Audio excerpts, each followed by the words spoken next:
Okay, update. We just finished week 2. Technically, I started week 3 today. I didn't get a chance to film anything over the weekend. We actually had a really crazy weekend, starting off with a massive windstorm on Friday night. And when I say it blew full grown, mature pine trees over. Like, the ones where you see pictures and people are standing next to the roots, like after the tree's been blown over and the roots are taller than the people. That's what we had. So the training plan for week 2 was very similar to week 1. In fact, I would have said identical except for Saturday of week 1. It was a 10-mile run. And the long run on week 2 was a 90-minute, so time-based instead of distance. And it turns out I was very glad for that distinction. Normally those two would have been very, very similar distance for me.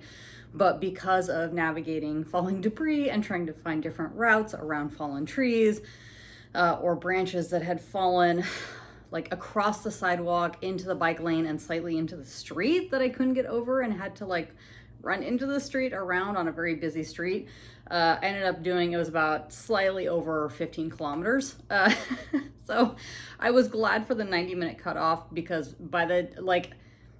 I was just really tired. For those of you that run and have run in, even for example, just races, there's that section of race where if you end up somehow in a pack of runners that are slightly slower than you expend a lot of extra energy trying to kind of navigate around them so that you can keep what's your comfortable pace.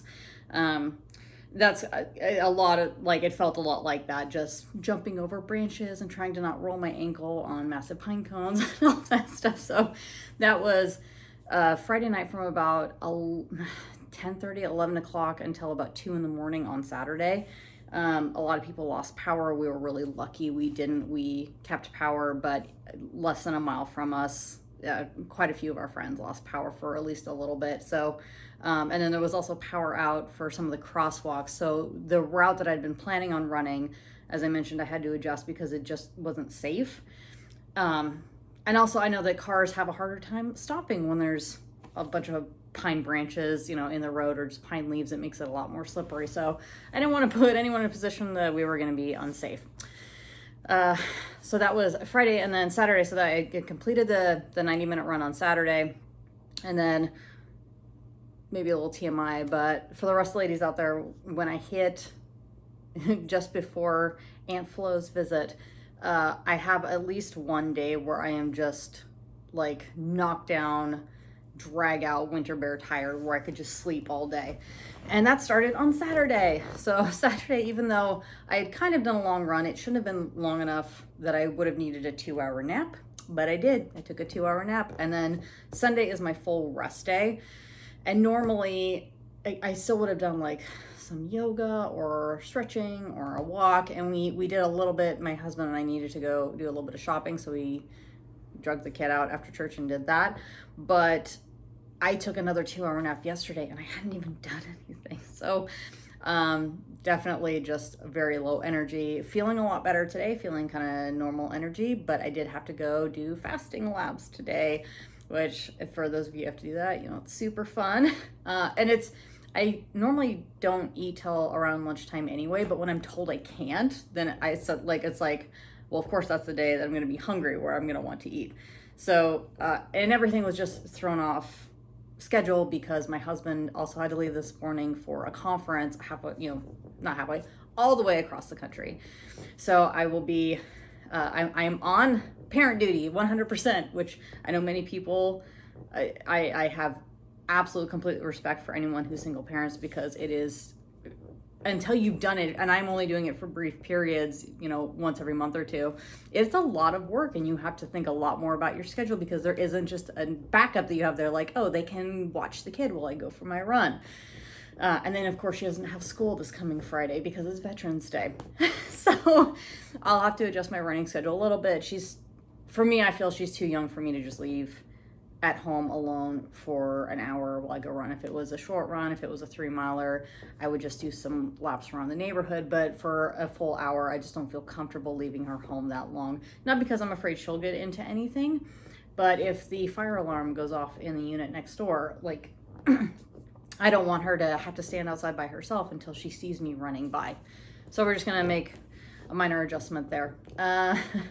Other than that, things so far are going well. I've been able to get in a few Epsom salt baths. I have a massage scheduled for a week from this Friday, so that'll be nice. And other than that, I think nutrition-wise things are going pretty well. I didn't end up taking any fuel during my run on Saturday.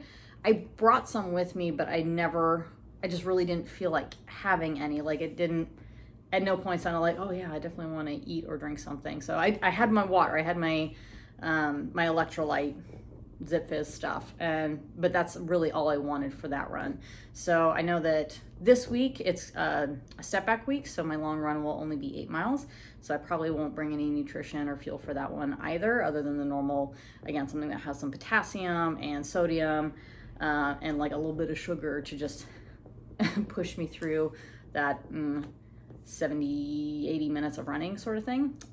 But then the next week is a half marathon, and so I can get back to testing with my fueling for week 4.